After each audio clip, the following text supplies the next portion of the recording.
So on this page, they give us a wonderful review of all the trigonometric or trig identities that we've seen. Not trig identities. I should be saying antiderivative rules that we've seen. We know we can pull the constant out in front, separate sum and addition. If it's just a du, put a 1 there. We know our power rule. We know our log rule, our exponential functions. Our exponential functions, if it's not a base of e. We know the inverse trig functions. All 6 of the inverse trig functions have been given to us. From the derivatives of the original trig functions, for instance, the derivative of tangent is secant squared, a derivative of cotangent is cosecant, secant is secant tangent, and cosecant is cosecant cotangent, so that gives us 14 through 17.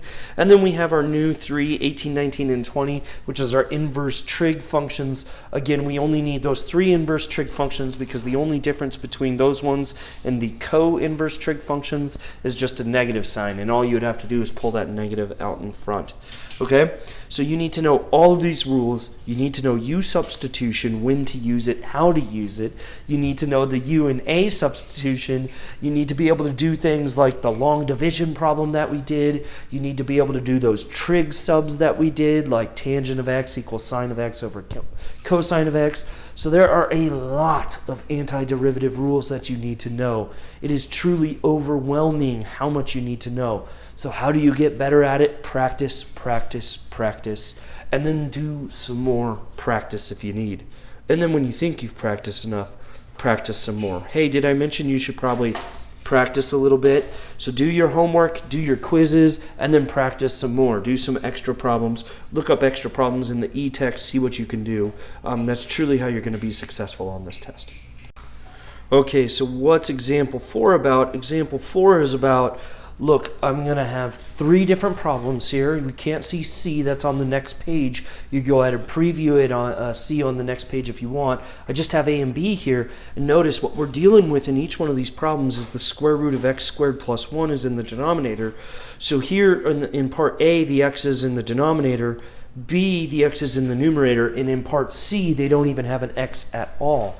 And the realization of these 3 problems, what they're trying to get at here is just having that x in a different place or not having that x can drastically change your strategy and how you're going to solve this problem. So in this problem right here, what I notice is underneath the radical, the first term is squared and the second term is squared. So almost certainly this is going to provide us with one of those inverse trig identity functions.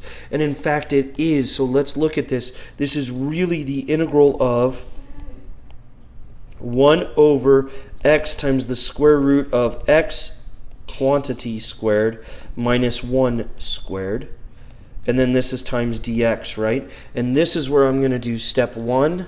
I'm going to let u equal x, and I'm going to let a equal 1. Step 2, I find the derivative, so du dx would be equal to the derivative of x, which is just 1. That gives me step 3, which says that dx equals du. Okay, I'm going to do a bunch of substituting in here. I have u equals x. That's seen in 2 places. I have, let me use the proper color on that one. That's going to be red. So u equals x. I see that in multiple places here.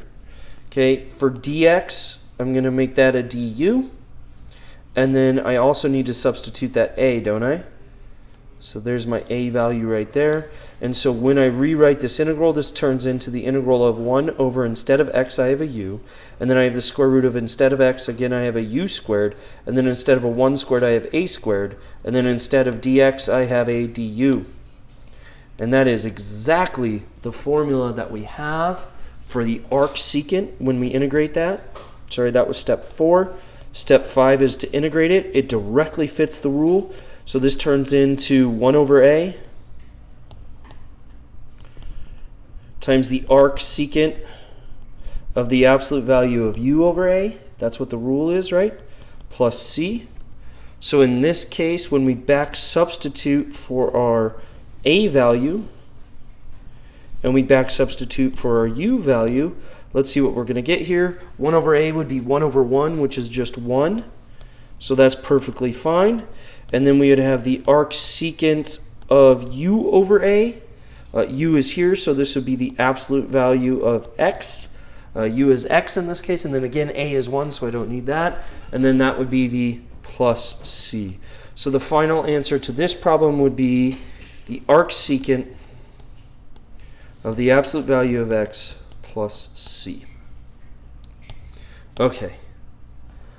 So that was an inverse trig problem when x was in the denominator. Let's look at part B here where x is in the numerator. This doesn't quite fit what would have happened with the inverse trig problem in part A, but that doesn't mean that we can't solve this problem. Let's try general u substitution in this one. So let's let u equal what's underneath the radical, which is x squared minus 1. Step 2 is take the derivative of u with respect to x.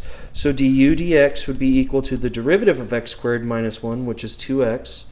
Step 3 is solve for dx. So dx would equal du over 2x.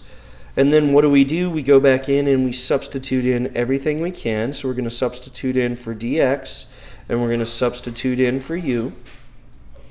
So when we rewrite this integral, which is step 4, when we rewrite this integral, we would have x over the square root of, well, that would be u, square root of u, I don't know why I wrote that so big, times dx, which is du over 2x.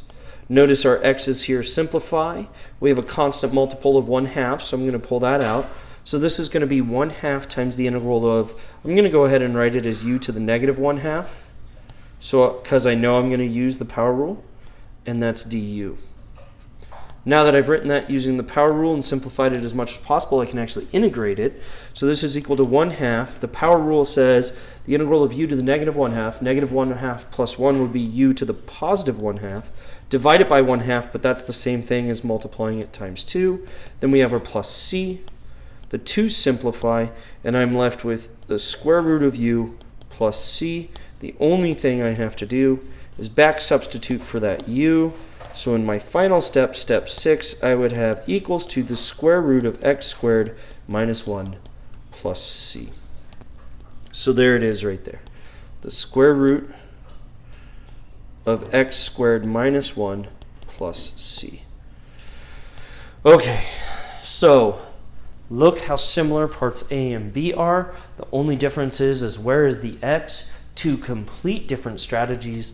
The first one, when the x was in the denominator, we wanted to use the inverse trig substitution.